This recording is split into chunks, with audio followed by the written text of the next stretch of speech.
तर नमस्कार शेतकरी मित्रांनो, आपण सोशल मीडियावरती ऐकत आलो आहोत की डॉल्फिन चक्रीवादळामुळे भारतातील तसेच महाराष्ट्रातील मान्सूनवर खूप मोठा परिणाम होणार आहे. पण ही गोष्ट कशी आहे? आपण ही गोष्ट आज विज्ञानावर आधारित आणि पूर्ण सायन्स माध्यमातून बघणार आहोत. तर प्रश्न असा, डॉल्फिनमुळे भारतीय मान्सूनच्या बाष्पाच्या प्रवाहात बदल झाला आहे का? आणि जर झाला असेल तर त्याचा महाराष्ट्राच्या पावसावर पुढील काही दिवसात नेमकं काय परिणाम होऊ शकतो? आज आपण कोणताही अंदाज हवेतून देणार नाही, तर आपण विशेषतः ECMWF मॉडेल आणि ॲटमॉस्फिअर सायन्स याच्या आधारावर हा विषय समजून घेणार आहोत. तर मित्रांनो, ह्या व्हिडिओचा पार्ट 1 आधी आपण समजून घेऊ, मान्सूनचे बाष्प येते कुठून. ह्या व्हिडिओमध्ये पार्ट 1 सर्वप्रथम एक महत्त्वाची गोष्ट समजून घ्या. पाऊस पडण्यासाठी फक्त ढग पुरेसे नसतात. आपल्याला 3 प्रमुख गोष्टी लागतात. माउचर म्हणजे वातावरणातील बाष्प, तसेच लिफ्ट म्हणजे हवा वर जाण्याची प्रक्रिया, आणि तिसरे कारण हे असे असते की कन्व्हर्जेशन म्हणजे वेगवेगळ्या दिशेने येणाऱ्या वाऱ्याचे एकत्र येणे. भारतीय मान्सूनमध्ये अरेबियन सी हा महत्त्वाचा माउचर सोर्स आहे.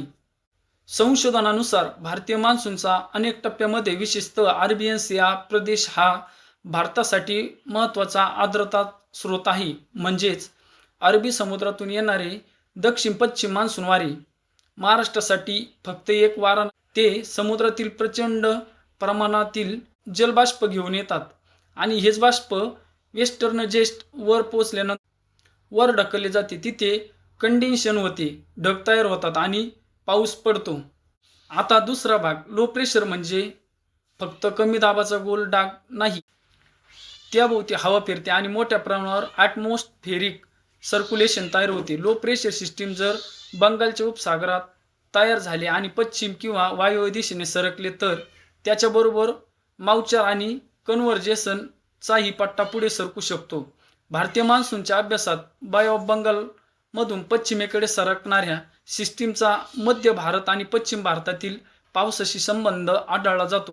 काही अभ्यासानुसार अशा सिस्टीममुळे भारतात रेन बिअरिंग मिडल थ्रोपोस्फेरिक सिस्टम विकसित होण्यास मदत होऊ शकते.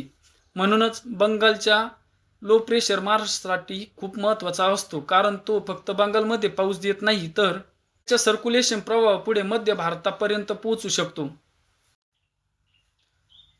आता आपल्या मुख्य विषयाकडे येऊया. सध्या वेस्टर्न पॅसिफिकमध्ये थायफून डॉल्फिन नावाचे चक्रीवादळ सक्रिय आहे. 8 ऑगस्ट 2026ची उपलब्ध माहितीनुसार डॉल्फिन नाव जपानच्या ओकिनावा भागावर असून चीनच्या पूर्व किनारपट्टीवर लँडफॉल करत, त्यामुळे त्या भागात अतिवृष्टी आणि जोरदार वाऱ्याची शक्यता निर्माण झाली आहे. पण इथे एक गैरसमज टाळणे अत्यंत महत्त्वाचं आहे. डॉल्फिन भारतातून बाष्प थेट खेचून चीनला घेऊन जात नाही. वातावरण हे पाईपसारखे काम करत नाही. त्याऐवजी काय होते, एक मोठे ट्रॉपिकल सायक्लोन तयार झाले की त्याभोवती हवा प्रचंड वेगात फिरते. त्यामुळे आसपासच्या प्रदेशात वाइंड डिप्रेशन प्रेशर, तर यामुळे wind direction pressure distribution, moisture transport आणि कन्व्हर्टेशन याच्या रचनेत बदल होऊ शकतो आणि हा बदल दुसऱ्या प्रदेशातील ॲटमॉस्फेरिक सर्क्युलेशन परिणाम करू शकतो. यालाच आपण रिमोट इन्फ्लुएन्स किंवा टाईप इफेक्ट म्हणून समजू शकतो. आता इथे माझ्या स्मार्ट ॲग्री डिजिटलमधील मित्रांची एक निरीक्षण मला खूप महत्त्वाचे वाटते. तुम्ही विचारता, जर डॉल्फिनमुळे काही प्रमाणात माउचर ट्रान्सपोर्ट तिकडे खेचला गेला असेल, तर भारताकडे दुसऱ्या बाजूने माउचर येत असेल का? माझं उत्तर आहे, होण्याची शक्यता आहे, पण 1.1 कॉम्पोटेशन नसते. म्हणजे तिकडे 100 युनिट बाष्प गेले तर इकडे 100 युनिट बाष्प असे आपण म्हणू शकत नाही, कारण ॲटमॉस्फेरिक माउचर सतत इम्पोर्टेशन, ट्रान्सपोर्ट कंडिशननुसार आणि प्रेझेंटेशननुसार या प्रक्रियेमधून बदल होत असतो. पण तुमचा मूलभूत विचार महत्त्वाचा आहे. डॉल्फिनमुळे सर्क्युलेशन बदलतात आणि त्याच वेळी अरेबियन सी मधून महाराष्ट्राकडे माउचर फ्लो कायम राहिला, तर दोन्ही परिणाम एकत्रित महाराष्ट्राच्या प्रवासाच्या पॅटर्नवर प्रभाव टाकू शकतो. हेच आपण आपल्या ECMW नकाशामध्ये तपासली आहे. आता तुम्हाला स्क्रीनवरती विंड ॲप दिसत आहे. येथे आपण वाऱ्याची दिशा आणि इनसाइटी पाहू शकतो. तुम्ही लक्ष दिलं तर अरबी समुद्रातून पश्चिम किनाऱ्याकडे आणि महाराष्ट्राच्या दिशेने north east south westerly flow दिसतो. हा आपल्या चर्चेतील सर्वात महत्त्वाचा भाग आहे, कारण याचा अर्थ असा नाही की महाराष्ट्रात निश्चितच मुसळधार पाऊस पडेल, पण पावसासाठी आवश्यक मॉइश्चर सप्लाय अजूनही उपलब्ध आहे. आणि जर याच काळात बंगालच्या समुद्राकडे लो प्रेशर सरकला तर दोन महत्त्वाचे मॉइश्चर फॅक्टर्स एकत्र प्रभाव टाकू शकतात. आता एक इंटरेस्टिंग पॉसिबिलिटी आहे.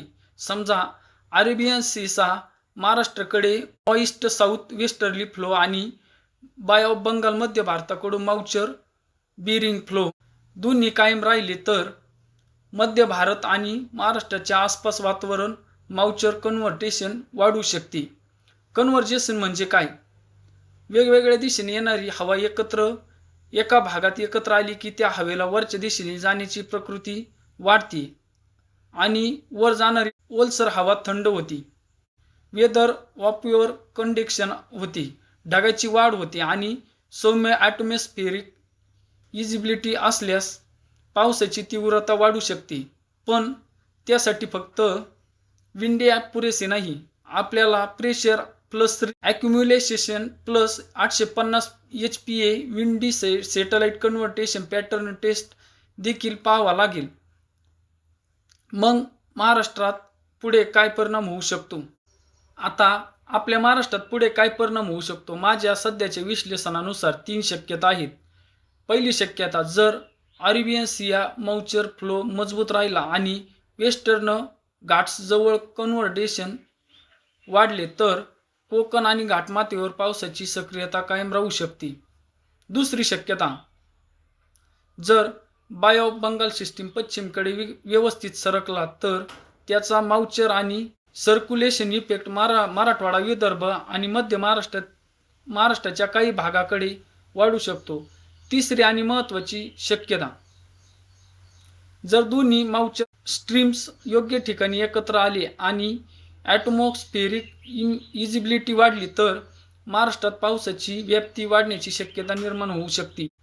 पण लक्षात ठेवा, पोटेन्शियल सर्क्युलेशन आहे, निश्चित फोरकास्ट नाही.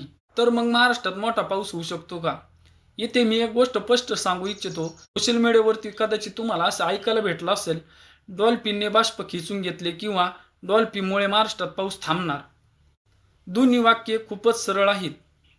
वास्तविक ॲटमॉस्फिअर यामध्ये खूप कॉम्प्लेक्स आहे.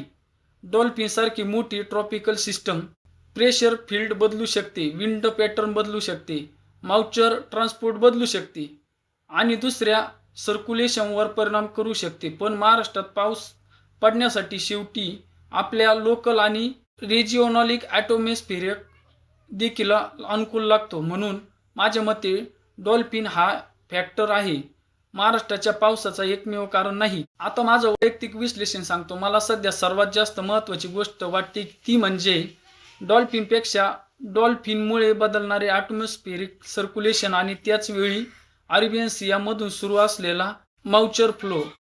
आणि इथेच आपल्या मित्रांनी मांडलेला खूप प्रश्न महत्त्वाचा आहे. जितके तिकडे खेचले गेले तितकेच कदाचित दुसऱ्या मार्गाकडे इकडे आले असतील का?